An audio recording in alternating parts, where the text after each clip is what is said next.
పడుకునే ముందు ఏం చేస్తారో మీకు గుర్తుందా?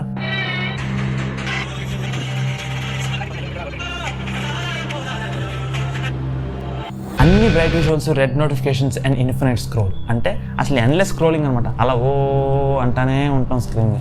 అసలు ఎప్పుడు ఆగుద్దో కూడా అర్థం కాదు. బ్రెయిన్స్కి కాన్స్టెంట్ డోపమిన్ హిట్ ఇవ్వడం అంటే ఒక మంచి ఫీలింగ్ వస్తుంది అనమాట.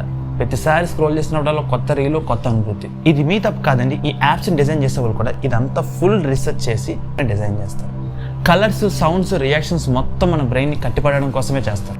ఎండ్ ఆఫ్ ది డే వాళ్ళకి ఒకటే గోల్, మనం మన టైం మొత్తాన్ని వాళ్ళ యాప్స్ మీద స్పెండ్ చేయాలి అండ్ వాళ్ళ బిజినెస్ గ్రో అవ్వాలి. ఇదంతా ఎలా ఆపాలి అని నేను సింపుల్ అండి. ఫస్ట్ యాప్ ఓపెన్ చేసే ముందు దీని నుంచి నాకు ఏం కావాలి అని ఒక క్లారిటీతో ఓపెన్ చేయండి. మీ డేలో కొంత టైం అంటే ఒక 1 hour అవ్వచ్చు, ½ hour అవ్వచ్చు, మీ ఫోన్ పక్కన పెట్టి మొబైల్ డేటా ఆఫ్ చేసి చుట్టూ ఉన్న ప్రపంచాన్ని గమనించండి. ఇలా చేస్తే మీకు ఒకటి దొరకవచ్చు.